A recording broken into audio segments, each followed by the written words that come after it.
আজকে ইতিহাসের যে বিষয়টি নিয়ে আলোচনা করব সেটি হলো নাসিরউদ্দিন মাহমুদ, অর্থাৎ নাসিরউদ্দিন মাহমুদ সম্পর্কে আজকে আলোচনা করা হবে। নাসিরউদ্দিন মাহমুদ ছিলেন ইলতুৎমিশ বংশের শেষ সুলতান। তিনি 1246 খ্রিস্টাব্দে সিংহাসনে বসেন। এই নাসিরউদ্দিন মাহমুদ ছিলেন ইলতুৎমিশের ছোট ছেলে।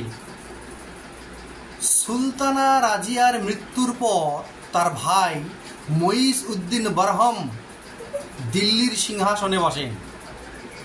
এরপর রুকনুদ্দিন ফিরোজ শাহের ছেলে আলাউদ্দিন মাহমুদ শাহ দিল্লির সিংহাসনে বসেন।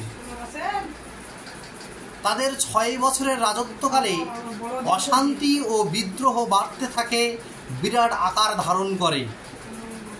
এই অবস্থায় মঙ্গলরা পাঞ্জাবের উপকণ্ঠে উপস্থিত হলে ওমরাহরা ইলতুৎমিশের ছোট ছেলে নাসিরউদ্দিন মাহমুদকে দিল্লির সিংহাসনে বসান 1246 খ্রিস্টাব্দে।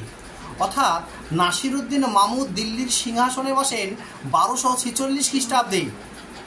এই নাসিরউদ্দিন ছিলেন একজন শান্তিপ্রিয় ধর্মপ্রাণ মানুষ।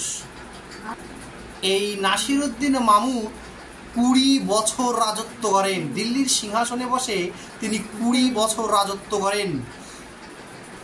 তবে এই নাসিরউদ্দিন মাহমুদই ছিলেন ইলতুৎমিশ বংশের একদম শেষ সুলতান।